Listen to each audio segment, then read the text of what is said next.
How do you do, Storyteller here? And welcome to something new I'm trying. You guys know I'm the storyteller, but I'm trying something I've never really done before, and that is a live reading. And to me, please try to understand this is extremely different than what I'm accustomed to. The videos that you see usually go through quite a bit of editing. Me talking over myself, me rambling, me accidentally stuttering for a few seconds in a row and having to edit that out because I get nervous. The thing with this is it's going to be a little bit different. I'm going to try to leave the footage as unaltered as possible. That way your experience with me while I'm reading can be as genuine as possible. I want you to feel as though you're sitting right here with me. The thing with the games is I jump in and out of cuts so that you can get to the content of the game without having to see me wander around lost. You don't really see me ramble to myself too often. You do. You see me ramble, but not as much as if you were seeing the unaltered footage. So, what I'm going to try to do, as long as this goes well, is I'm going to be reading, and I'm going to try to leave it unedited for you. I know. Scary.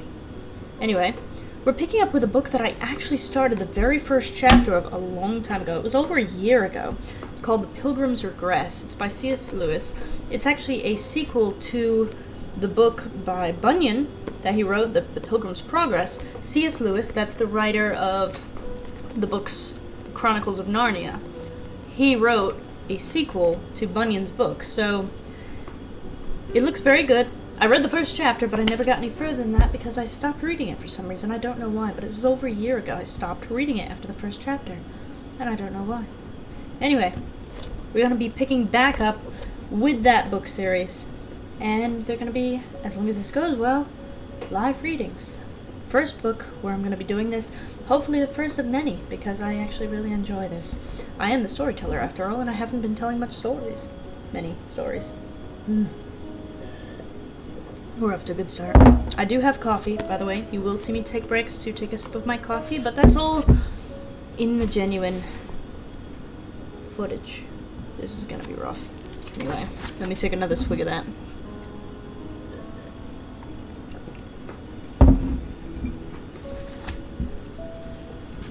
There we go. Chapter 1 is titled The Rules. The Rules. Chapter 1 of The Pilgrim's Regress by C.S. Lewis. I dreamed of a boy who was born in the land of Puritania, and his name was John. And I dreamed that when John was able to walk, he ran out of his parents' garden on a fine morning onto the road. And on the other side of the road there was a deep wood, but not thick, full of primrose and soft green moss. When John set eyes on this, he thought he had never seen anything so beautiful. And he ran across the road into the wood, and was just about to go down on his hands and knees to pull up the primrose by the handfuls when his mother came running out of the garden gate. And she also ran across the road, and caught up John, and smacked him soundly, and told him he must never go back into the wood again. And John cried, but he asked no questions, for he was not yet at the age for asking questions. Then a year went past, and then another fine morning, John had a little sling, and he went out to the garden, and he saw a bird sitting on a branch. And John got his sling ready, and was going to have a shot at the bird, when the cook came running out of the garden, and caught John up, and smacked him soundly, and told him he must never kill any of the birds in the garden. "Why?" said John. "Because the steward would be very angry," said the cook. "Who is the steward?" said John. "He is the man who makes the rules for all of the country around here," said the cook. "Why?" said John. "Because the landlord sent him to do it." "Who is the landlord?" said John. "He owns all the country," said the cook. "Why?" And when he asked this, the cook went and told his mother, and mother sat down and talked to John about the landlord all afternoon. But John took none of it in, for he was not yet of age for taking it in. Then a year went past. Let me just adjust that so you're following me and I'm not in the corner of your screens. Not that you're actually watching me. Then a year went past, and one dark, cold, wet morning, John was made to put on new clothes. They were the ugliest clothes that had ever been put upon him, which John did not mind at all. But they also caught him under the chin and were tight under the arms, which he minded a great deal, and they made him itch all over. And his father and mother took him out along the road, and holding him each by one hand, which was uncomfortable too, and very unnecessary, told him they were taking him to see the steward. The steward lived in a big, dark house of stone on the side of the road. The father and mother went in to talk to the steward first, and John was left sitting in the hall on the chair so high his feet did not reach the floor. There were other chairs in the hall where he could have sat in comfort, but his father had told him that the steward would be angry if he did not sit absolutely still and be very good, and John was beginning to be afraid. So he sat still in the high chair, and his feet were dangling, and his clothes were itching him all over, and his eyes starting out of his head. After a very long time, his parents came back, looking as if they had been in with the doctor, very grave. Then they said that John must go in and see the steward too. And when John went into the room, there was an old man with a red round face who was very kind and full of jokes, so that John got all over his fears, and they had a good talk about fishing, tackle, and bicycles.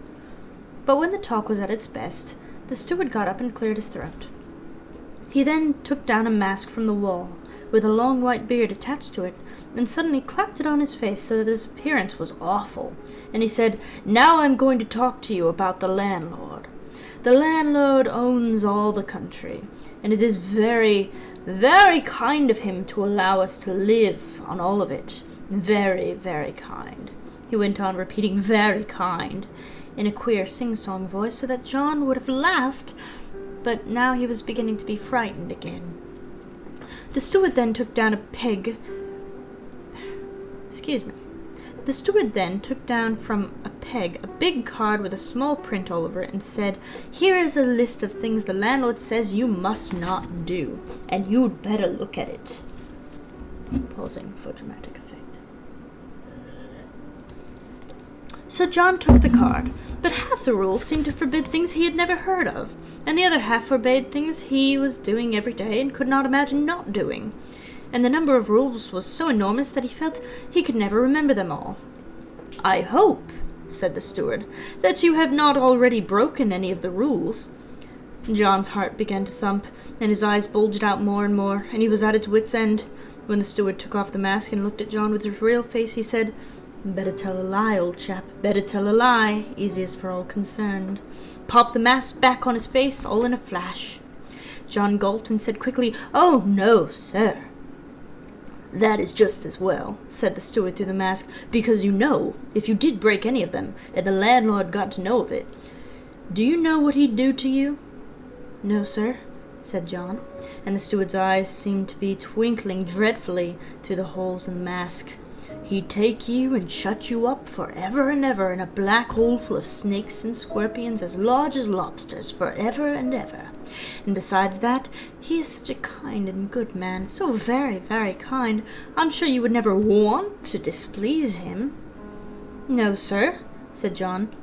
"But please, sir—" "Well," said the steward, "please, sir, supposing I did break one little one, just by accident, you know, could nothing stop the snakes and lobsters?" "Ah!" said the steward, and then he sat down and talked for a long time, but John did not understand a single syllable. However, it all ended with pointing out that the landlord was quite extraordinarily kind and good to his tenants, and certainly would torture most of them to death the moment he had the slightest pretext. "And you can't blame him," said the steward, "for after all, it is his land. It is so very good of him to let us live here, people like us, you know." And the steward took off the mask and had a nice, sensible chat with John again, and gave him a piece of cake, and brought him out to his father and mother. But just as they were going, he bent down and whispered in John's ear, "I shouldn't bother about it too much if I were you." At the same time, he slipped the card of rules into John's hand and told him to keep it for his own use. It's a little interesting. All right. Well, that was chapter 1. I mean, we've only been here for 9 minutes. What do you say we keep reading? I'm having fun. Are you having fun? I am. Very interesting, very interesting. Well, chapter 2 is entitled The Island. And it has a little bit of a script at the top. Just kind of a a note at the top. It's not related to the story, but I think it's like C.S. Lewis's personal notes. He is more serious than they, and discovers the law in his members. I'm not sure what that means, but let's keep reading, I suppose. If you hear noise in the background, by the way, that's our upstairs neighbors. They're a little bit noisy, but I'm not complaining. Anyway, Chapter 2, The Island. Now the days and weeks went on again, and I dreamed that John had little peace either by day or by night for thinking of the rules in the black hole full of snakes. At first he tried very hard to keep them all, but when it came to bedtime he always found that he had broken far more than he had kept, and the thought of such horrible tortures to which the good, kind landlord would put him became such a burden that the next day he would become quite reckless and break as many as he possibly could, for oddly enough this eased his mind for the moment. But then after a few days the fear would return, and this time it would be far worse than in intervals. But what puzzled him the most at this time was the discovery which he had made after the rules had been hanging in his bedroom for 2 or 3 nights. Namely, that on the other side of the card, on the back, there were quite different set of rules. There were so many that he could never read them all, and he was always finding new ones. Some of them were very like the rules on the front of the card, but most of them were the opposite. Thus, whereas the front of the card said that you must always be examining yourself to see how many rules you had broken, and the back of the card began like this: put the whole thing out of your head the moment you get into bed. Or again, whereas the front said, you must always go and ask your elders what rule about a certain thing was, if you're the least bit of doubt. The back said, unless they saw you do it, keep quiet or else you'll rue it. And so on. And now I dreamed that John went out one morning and tried to play on the road to forget his troubles. Pages. But the rules kept coming back into his head so that he did not make much sense of it. However, he went on, always a few yards further, till suddenly he looked up and saw that he was so far away from home he was a part of the road he had never seen before. Then came the sound of a musical instrument. From behind it seemed, very sweet and short, as if it were the plucking of some the plucking of a string or note of a bell after it was I apologize. This is why we edit. Then came the sound of a musical instrument. From behind it seemed, very sweet, very short, as if it were the plucking of a string or the note of a bell, and after it a full, clear voice, and it sounded so high and strange that he thought it was from very far away, further than a star. The voice said, "Come." Then John saw that there was a stone wall beside the road in that part, but it had what he had never seen in a garden wall before, a window. There was no glass in the window and no bars. It was just a square hole in the wall. Though he saw the green wood full of primrose, and he remembered suddenly how he had gone to another wood to pull primrose as a child very long ago, so that even in the moment of remembering the memory, he still seemed out of reach. While he strained to grasp it, there came to him from beyond the wood a sweetness and a pang piercing that instantly he forgot his father's house and his mother and the fear of the landlord and the burden of the rules. All the furniture of his mind was taken away. A moment later he found that he was sobbing, and the sun had gone in, and what it was that had happened to him he could not quite remember, nor whether it happened in this wood or another wood when he was a child. It happened to him that a mist which hung over the far end of the wood had parted for a moment, and through the rift he had seen a calm sea, and in the sea an island, where the smooth turf sloped down unbroken at the bay, and out the thickets peeped a pale, small-breasted Oryx, wise like gods, conscious of themselves like beasts, and tall enchanters, bearded to their feet, sat in green chairs amid the forest. But even while he pictured the things he knew, with one part of his mind, that they were not like the things he had seen, nay, that which had befallen him was not seeing at all. But he was too young to heed the distinction, and too empty, now that the unbounded sweetness passed away, to not seize greedily what it had left behind. He had no inclination yet to go into the wood, and presently he went home, with a sad excitement upon him, repeating himself 1,000 times, "I know now what I saw. For the first time he said it, he was aware that it was not entirely true. But before he went to bed, he was believing it. I'm not entirely sure what just happened. I'm pretty sure he was tripping out a little bit. These are the little commentaries you miss when I edit my videos. But if I am not mistaken, he was walking and came across the garden wall that had a window through it. He looked through the window, and instead of seeing... He saw a forest on the other side for a moment, but then he saw a vision of an island where pale, I think, women, I'm not sure what Orids are, and tall enchanters with beards down to their feet were all sitting in green chairs beyond. So I'm not entirely sure what he just saw, but I also think that he doesn't really know what he just saw, so I don't think I'm supposed to understand. Let's see. Hold on. That chapter was extremely short. That was a full chapter. There's only 2 more pages of the next chapter, so why don't we do 3 chapters today and then call it a day? Because we're only at 16 minutes. So we're on to chapter 3. The title at the top says, He Hears of Death and What His Elders Pretend to Believe It About.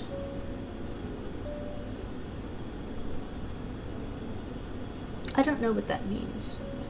But anyway, chapter 3 is entitled The Eastern Mountains. Another sip of my coffee, if you don't mind. Before it gets cold. Now, John had a disreputable old uncle who was the tenant of a poor little farm beside his father's. One day when John came in from the garden, he found a great hubbub in the house. That means a commotion or a lot of ruckus. His uncle was sitting there with his cheeks the color of ashes. His mother was crying. His father was sitting very still with a solemn face. And there in the midst of them was the steward with his mask on. John crept round to his mother and asked her what the matter was. "Poor Uncle George. He has a notice to quit," she said. "Why?" said John.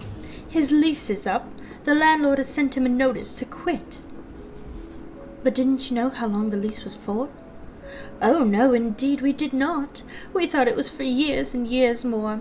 I'm sure the landlord never gave us any idea he was going to turn him out the moment the notice was up like this."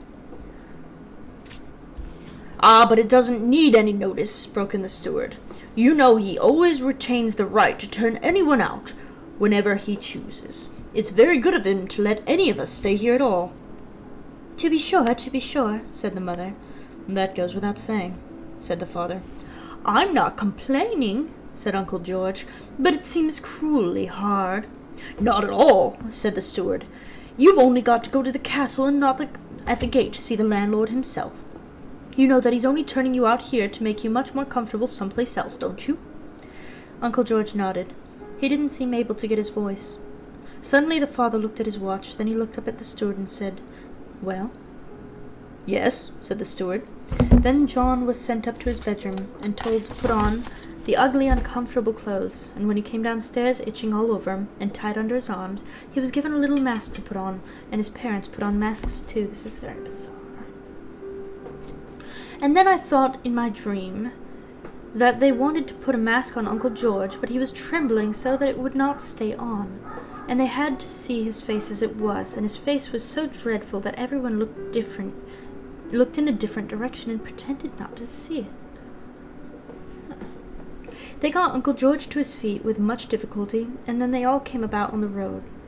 The sun was setting at the end of the road, for the sun ran east and west. They turned their backs on the dazzling western sky, and there John saw ahead of them the night was coming down over the eastern mountains. The country sloped down eastward to a brook, and all this side of the brook was green cultivated. On the other side of the brook, a great black moor sloped upward, and beyond that were crags and chasms and lower mountains, and high above them bigger mountains, and the top of the whole waste was one mountain so big and black that John was afraid of it. And he was told that the landlord had his castle up there. They trudged eastward a long time, always descending, till they came to the brook. They were so low that the sunset behind them was out of sight. Before them, all growing darker every moment, The cold east wind was blowing out of the darkness right from the mountain tops. When they had stood for a little while, Uncle George looked around them once or twice and said, oh dear," in his funny small child's voice. Then he stepped over the brook and began to walk up toward the moor. It was now so dark that there were so many ups and downs in the moorland they have lost sight of him almost at once. Nobody ever saw him again. "Well," said the steward, untying his mask as they turned homeward, "we've all got to go when our time comes." "That's true," said the father, who was lighting his pipe. When it gave lit, he turned to the steward and said, "Some of those pigs of George's have won prizes." "I'd keep 'em if I were you," said the steward. "No time for selling now." "Perhaps you're right." John walked behind his mother. "Mother." "Well, dear?" "Could any of us be turned out without notice like that at any day?" "Well, yes, but it's very unlikely." "But we might be." "You oughtn't be thinking of that sort of thing at your age." "Why oughtn't I?" "Why oughtn't I?" "Why shouldn't I?" "It's not healthy, a boy like you." "Mother." "Yes?" "Can we break off the lease without notice, too?" "How do you mean?" "Well, the landlord can turn us out from the farm whenever he likes. Can we leave the farm whenever we like?" "No, certainly not." "Why not?" "That's in the lease. We must go when he likes and stay as long as he likes." "Why?" "I suppose because he makes the leases." "What would happen if I did leave?" "He would be very angry." "Would he put us in the black hole?" "Perhaps." "Mother." "Well, dear?" "Will the landlord put Uncle George in the black hole?" "How dare you say such a thing about your poor uncle? Of course he won't." "But hasn't Uncle George broken all the rules?" "Broken all the rules? Your Uncle George was a very good man." "You never told me that before," said John. "Ah, that's it. Oh, that was the end of chapter 3. Well, it's very interesting so far. I don't know why I stopped reading this. This book is awesome. I love it. It's written in the same style that Narnia was written because it's the same author. I love it. I might actually do a read-through of Narnia. But for now, this book is absolutely fantastic. I'm so excited to see where it goes. And I love that it's sort of an unofficial sequel to the original Pilgrim's Progress. Even though it's got nothing to do with that story, it's written as the same stylistic approach. It's all symbolic. It's the sign of a journey. I haven't figured out what exactly it's symbolic for, but I love the story so far, and I'm excited to keep on reading. So thank you guys so much for watching, and I will see you guys to carry on chapter 4 in the next video.